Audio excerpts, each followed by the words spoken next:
Welcome to my channel. क्या आप लोगों के दिमाग में है कि कब दो चीज़ों का कंपैरिजन किया जाता है? आई मीन टू से कभी जो कंपैरिजन होते हैं जो क्यों होते हैं, मतलब किसी भी चीज़ का हो या कुछ भी प्रोडक्ट का हो, कंपैरिजन होते हैं वो क्यों होते हैं? है तो नीचे कमेंट सेक्शन में जरूर बताइए। तो मैं इस वीडियो में बताने वाला हूँ क्यों कंपैरिजन होते हैं दो प्रोडक्ट दो चीज़ों के बीच में, क्योंकि ये कंपैरिजन वीडियो है और इसलिए जानना जरूरी है कि कंपैरिजन होता क्यों है। कंपैरिजन इसलिए होते हैं क्योंकि जब किसी भी दो प्रोडक्ट या दो से ज़्यादा प्रोडक्ट या चीज़ों के बीच कोई सिमिलरिटी हुआ, मतलब दो से ज़्यादा सिमिलरिटी हुआ, जैसे कि अब कार मान लो, जैसे कार में इंजन सेम हुआ और उसका कैटेगरी सेम हुआ, मतलब डीजल इंजन के साथ एसयूवी होते हैं, सीडान आते हैं, कॉम्पैक्ट एसयूवी होते हैं, सब 4 मीटर एसयूवी होते हैं। तो उस प्राइस रेंज में और उस कैटेगरी में उस इंजन के साथ कौन कौन से व्हीकल्स आते हैं उन लोग के बीच कंपैरिजन होते हैं। उसमें पता चलता है कि कौन सा किससे कौन सा बेहतर होता है। जैसे कि कार की बात करें, आप उस सेम कैटेगरी के कार के साथ सेम कैटेगरी कार में जो एग्जांपल की बात करें, जैसे कि BMW की कार के साथ आप लैम्बोर्गिनी और फरारी की कंपैरिजन नहीं कर सकते, क्योंकि वो दोनों सेम कैटेगरी में नहीं आते, वो अलग अलग कैटेगरी और अलग अलग कंज्यूमर को टारगेट करते हैं। सेम चीज़ मोबाइल फोन के साथ भी होते हैं, जैसे कि सैमसंग का फ्लैगशिप लेवल S22 अल्ट्रा के साथ रियलमी का जो फ्लैगशिप है उससे कंपैरिजन नहीं कर सकते। वैसे भी रियलमी का जो फ्लैगशिप ऑलमोस्ट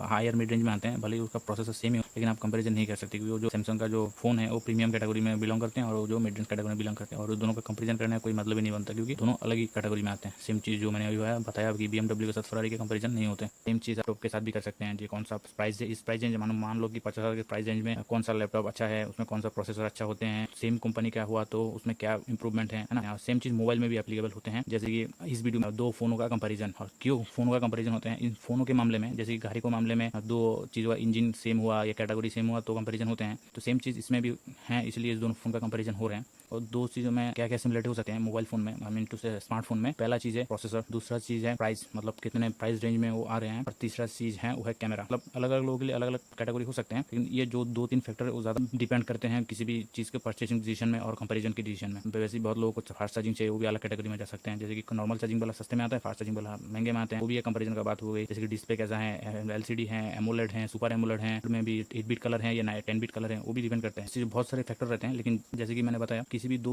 चीज़ या दो प्रोडक्ट के बीच कंपैरिजन तभी होते हैं जब उसमें दो से ज़्यादा कुछ सिमिलरिटी होते हैं। ऑब्वियसली वो दोनों प्रोडक्ट सेम नहीं होते, लेकिन कुछ सिमिलरिटी होते हैं, कुछ अलग होते हैं। वो जो अलग फैक्टर होते हैं ना, वही उसका बाइंग डिसीजन होते हैं। जैसे कि सिमिलरिटी तो वो इस फोन में मिल गया, उस फोन में मिल गया। जैसे कि कंपैरिजन में Poco F4 5G Mi 11X है, दोनों सेम ही कंपनी से आते हैं, लेकिन उसका जो कंपैरिजन का मेन जो फैक्टर है वो है उसका processor, Snapdragon 870, one of the stable processor. सब लोग को पता ही है स्नैपड्रैगन का सबसे स्टेबल प्रोसेसर। उसका रीजन भी बहुत अलग है, लेकिन वो बात करें किसी और वीडियो में। आज का कंपैरिजन करते हैं। कंपैरिजन में जो पहला चीज आता है वो है डिस्प्ले। डिस्प्ले की बात करें, जो दोनों ऑलमोस्ट सेम ही है, सिर्फ माइनर डिफरेंस है। सिचुएशन पे 6.67 इंच का सुपर एमोलेड में 120 हर्ट्ज डॉल्बी विजन और अराउंड साउंड के साथ भी आते हैं, जो मैं पोको F4 की बात कर रहा हूँ। और वहाँ पे Mi 11X की बात करें, उसमें भी ऑलमोस्ट सेम ही आते हैं, सिर्फ उसमें डॉल्बी विजन का जो एक्सपीरियंस है वो नहीं मिलता। और उसमें PPI की बात करो, दोनों में 395 PPI आते हैं, मतलब पिक्सल पर इंच की बात करें तो। नेक्स्ट उसका रेशियो है वो है 1080 इंटू 2400 पिक्सल। और स्क्रीन टू बॉडी रेशियो की बात करें, जो दोनों में 86% स्क्रीन टू बॉडी रेशियो आते हैं। उस हिसाब से देखें तो दोनों का डिस्प्ले ऑलमोस्ट सेम है। उसमें सिर्फ फर्क यही है कि Mi 11X में वहाँ पे सुपर एमोलेड डिस्प्ले मिलते हैं, जो पोको F4 है वहाँ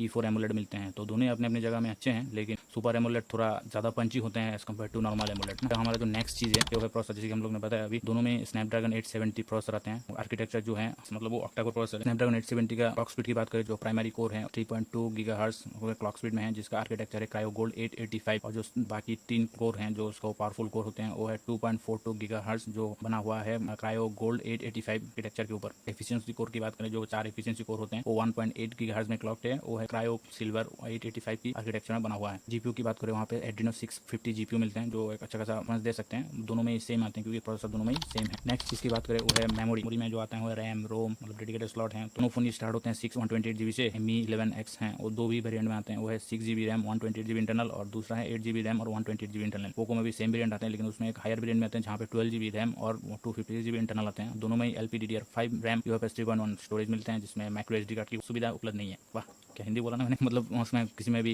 माइक्रो SD कार्ड नहीं है। नेक्स्ट सिमिलरिटी की बात करें वो है स्पीकर्स की बात करें, तो वहाँ पे दोनों में डुअल स्पीकर आते हैं। जहाँ पे पोको F4 5G में डॉल्बी एटमॉस के साथ आते हैं, वहाँ पे Mi 11X हैं वो DTS सराउंड साउंड के साथ आते हैं। दोनों में कोई हेडफोन जैक नहीं मिलता, लेकिन पोको में आपको 3.5mm का कन्वर्टर मिल जाता है, जो type C to 3.5mm converter होता है ना, वो पोको में इन बॉक्स में मिल जाते हैं। नेक्स्ट थिंग है बैटरी ऑलमोस्ट सेम ही है, जो पोको F4 5G में 4500 मतलब 4500 मिली एम्पर की बैटरी है, जो 67 वाट फास्ट चार्जिंग के साथ आते हैं। Mi 11X में 4500 520 मिली एम्प, मतलब 20 मिली एम्प ज़्यादा मिलते हैं, जो उतना खास तो है नहीं, फिर भी वो ज़्यादा मिलते हैं, लेकिन चार्जिंग स्पीड थोड़ा कम है। 32 वाट की फास्ट चार्जिंग के साथ है। आजकल 32 वाट भी फास्ट चार्जिंग होती है, पता नहीं, चलो MI वालों ने 120 वाट निकाल दिया, तो 32 वाट को फास्ट चार्जिंग बोलने में थोड़ा दिक्कत होती है, कोई बात नहीं, बोल लेंगे। और वहाँ पे चार्जिंग स्पीड की बात करें, जो पोको F4 5G है वो 38 मिनट में फुल चार्ज होता है 0 to 100%, और वहाँ पे जो Mi 11X है उसको 52 मिनट लगते हैं। थिंग जो है वो कैमरा दोनों में काइंड ऑफ सिमिलर लेकिन not similar kind of camera आते हैं। जैसे सिमिलर की बात करें तो दोनों में ट्रिपल कैमरा आते हैं, जहाँ पे पोको M4 Pro में 64 मेगापिक्सल का मेन कैमरा, 8 मेगापिक्सल का अल्ट्रा वाइड और 2 मेगापिक्सल का डेप्थ सेंसर मिल जाते हैं। Mi 11X में वहाँ पे 48 मेगापिक्सल का main camera, 8 megapixel ultra wide और 5 मेगापिक्सल मैक्रो होते हैं, जो अच्छा है। 5 मेगापिक्सल तो 2 मेगापिक्सल से अच्छे होते हैं, लेकिन वीडियो रेजोल्यूशन की बात करें, जो Poco 4K 60 fps 4K 30 fps तक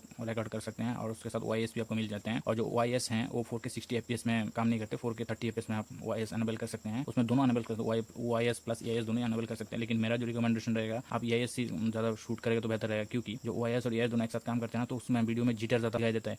और इस फोन के साथ प्रॉब्लम नहीं है, हर किसी फोन के साथ प्रॉब्लम है, क्योंकि वो दोनों अलग अलग टाइप है ना, अलग अलग जो ऑप्टिमाइजेशन करते हैं ना, तो वो दोनों एक साथ सिंक्रोनाइज में काम नहीं कर पाते हैं। तो या तो आप OIS यूज़ कर लीजिए या तो EIS यूज़ कर लीजिए, दोनों में से एक यूज़ कर लीजिए, दोनों एक साथ यूज़ करने की कोशिश ना करें तो बेहतर रहेगा। और जहाँ पे Mi 11X की बात करूँ, वहाँ पे कोई ऑप्टिकल स्टिमुलेशन मिलता नहीं, वहाँ पे EIS भी मिलता है। और वीडियो रेजोल्यूशन की बात करूँ, वहाँ पे 4K 30 fps तक आप वीडियो रिकॉर्ड कर सकते हैं, जो बैक कैमरा से हैं। ऑब्वियसली वहाँ पे 1080p में रिकॉर्ड कर सकते हैं। Mi 11 में बेनिफिट ये है कि आपको 1080p में 30 fps में तो रिकॉर्ड कर सकते हैं, 60 में कर सकते हैं, उसके बाद आप 120 fps तक कर सकते हैं, जो आपको स्लो मोशन शूट करना हो तो वो भी आप कर सकते हैं। फ्रंट कैमरा की बात करें, जो दोनों सेम ही है, वहाँ पे 20 मेगापिक्सल f2.5 अपर्चर के साथ कैमरा मिलते हैं। इसका वीडियो रेजोल्यूशन की बात करें वो भी सेम है, 1080p 30 fps तक वो मैक्स रिकॉर्ड कर सकते हैं। लेकिन Mi 11X का जो फ्रंट कैमरा है वो 120 भी कर सकते हैं, लेकिन 1080p में आप 120 fps तक ही लिमिटेड है। नेक्स्ट फीचर्स की बात करें, जहाँ पे दोनों में Wi-Fi 6 मिल जाते हैं, सारे GPS भी मिल जाते हैं, लेकिन उसमें एक दिक्कत ये है कि ये जो जायरोस्कोप होते हैं वो सॉफ्टवेयर बेस्ड होते हैं, हार्डवेयर बेस्ड, मतलब वहाँ पे जायरोस्कोप सेंसर उस सॉफ्टवेयर के साथ ऑप्टिमाइज करते हैं, तो उसमें थोड़ा कॉलिंग करने में दिक्कत हो सकती है, नहीं तो बाकी सब सही है। और ब्लूटूथ वर्जन की बात करें, वहाँ पे पोको F4 में ब्लूटूथ वर्जन 5.2 मिलते हैं, Mi 11X में आपको ब्लूटूथ वर्जन 5.1 मिलते हैं।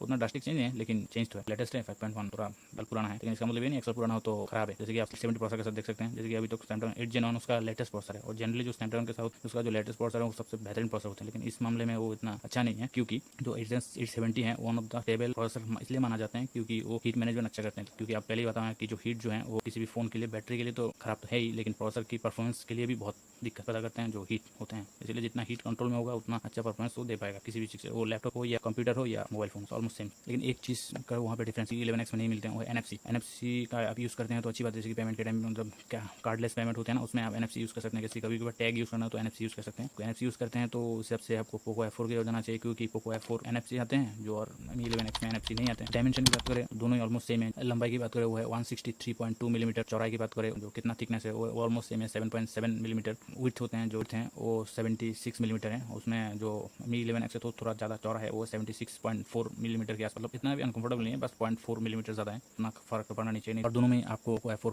5G एंड Mi 11X में दोनों में IP53 water and dust repellent design के साथ हैं, वो तो रेजिस्टेंट नहीं कर सकते। तो IP68 जो है वो रेजिस्टेंट है, मतलब IP रेजिस्टेंट कहते हैं, फिर भी उसमें IP रेटिंग तो आते हैं। जनरली आजकल ज़्यादा फोन IP रेटिंग आते हैं, लेकिन उससे सर्टिफिकेशन नहीं आते, मतलब सर्टिफिकेशन लेने के लिए आपको एक्स्ट्रा पैसा खर्चा करना पड़ता है, वो सर्टिफिकेशन के ऊपर एक्स्ट्रा कॉस्ट आ जाते हैं, इसलिए वो हर कंपनी सर्टिफिकेशन ही लेते हैं। तो इसका मतलब ये नहीं कि हर कंपनी के साथ सर्टिफिकेशन नहीं होता। जैसे कि आप ज़्यादातर फोन में जो आप सिम निकालोगे तो आप उसके ऊपर गैस्केट नजर आएगा, मतलब अलग अलग कंपनी अलग अलग टाइप का रबर गैस्केट यूज़ करते हैं, जो वो गैस्केट जो होते हैं वो पानी को अंदर जाने में रोकते हैं, तो काइंड ऑफ वाटर सील कह सकते हैं, लेकिन वो बताते नहीं कि कौन सा IP रेटिंग है, क्योंकि तो उसने IP सर्टिफिकेशन नहीं लिया। तो सर्टिफिकेशन लेने के बाद उसका फोन का कॉस्ट भी बढ़ जाता है, और उसका सर्टिफिकेशन चक्कर में नाम के चक्कर में काम थोड़ा घट जाते हैं। वेट की बात करें सेम ही है, जैसे पोको F4 5G जो है वो 195 ग्राम के आसपास आते हैं, और जो Mi 11X है 196 ग्राम, थोड़ा 1 ग्राम ज़्यादा है, उतना फर्क नहीं बना। जैसे कि इन लोग के लिए 5G ज़्यादा मैटर करते हैं, मतलब 5G की बात करें पोको तो सोने में सुहागा है, क्योंकि पोको में आपको 10 5G बैंड के सपोर्ट मिलते हैं, और जहाँ पे Mi 11X की बात करूँ वहाँ पे सिर्फ 2 ही बैंड की सपोर्ट मिलते हैं, सो कॉल 5G फोन है ना। अब बताना ऐसे कौन सा और फोन होते हैं जो ऐसे 1-2 ब्रांड के साथ आते हैं, मतलब 5G बैंड के साथ के उसको 5G फोन का जो टैग यूज़ करते हैं वो कौन सा फोन है। आई एम श्योर आप लोगों को, बहुत लोगों को पता है कौन सा कंपनी जो ऐसा काम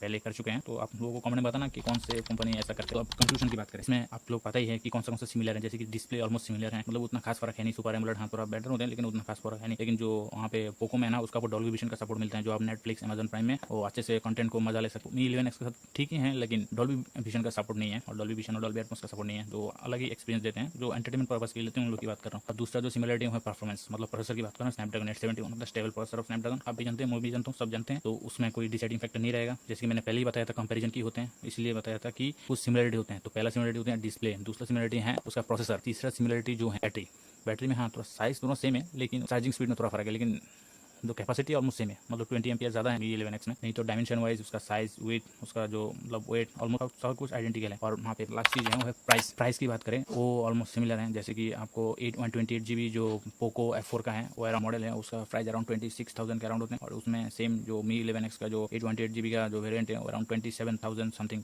300 या समथिंग है, तो ऑलमोस्ट दोनों सेम ही है। लेकिन यहाँ पे एक दिक्कत ये है कि एक्चुअली जो मैं पोको का प्राइस बताया वो ऑफर के साथ है, जो अभी लॉन्च ऑफर चल रहा है ना, जैसे कि 3000 के SBI क्रेडिट और डेबिट कार्ड के साथ करेंगे तो वहाँ पे 3000 एक्स्ट्रा डिस्काउंट मिलेगा। पहली बात तो इंस्टेंट डिस्काउंट, दूसरी बात आपको प्रीपेड करेंगे तो 1000 रुपये एक्स्ट्रा डिस्काउंट मिलेगा। तो उन दोनों मिला के जो होते हैं मैं उसकी बात कर रहा हूँ, जो सब 26,000 के आसपास मिल जाता है। और इसमें आपको रैम की और स्टोरेज की ज़्यादा चाहिए तो, क्योंकि उसमें ऑब्वियसली मेमोरी कार्ड का स्लॉट नहीं आते, जिन लोग ज़्यादा टाइम के लिए यूज़ करेंगे, और आजकल तो ज़्यादातर जो अपडेट होते हैं बहुत बड़े बड़े होते हैं, तो इसलिए आपको ज़्यादा स्टोरेज की जरूरत पड़ी तो आप पोको के साथ जा सकते हैं, क्योंकि उसमें 12GB के रैम आते हैं। आजकल 12GB रैम की जरूरत अभी तक तो नहीं पड़ती है, 8GB से भी काम चल जाते हैं, लेकिन 6GB से कभी कभी लैग आपको देखने को मिलता है, लेकिन 8GB में इतना देखने को नहीं मिलता। लेकिन 12GB है, अच्छी बात है, लेकिन उसके साथ 250GB की स्टोरेज मिल रहा है, जो है UFS 3.1। यहाँ पे कॉल आपका ही है, आपको कौन सा चाहिए। मतलब हाँ, वहाँ एंड्रॉइड अपडेट है वो ज़्यादा मिलेगा पोको में, क्योंकि वो एंड्रॉइड 12 के बेस के साथ हैं, MIUI 13 और एंड्रॉइड 12 के साथ हैं, और जहाँ पे Mi 11X है वो Mi 12 के साथ एंड्रॉइड 11 के साथ आते थे। लेकिन अब अपडेट हो गए, अपडेट मिल गए हैं सबको, ऑलमोस्ट सही चल रहा है। लेकिन रियलमी से अलग ही पंगा हो रहा है, वो बताऊंगा किसी और वीडियो में। तो आज के लिए इतना ही, किसी और वीडियो में, तब तक के लिए नमस्ते, थैंक यू।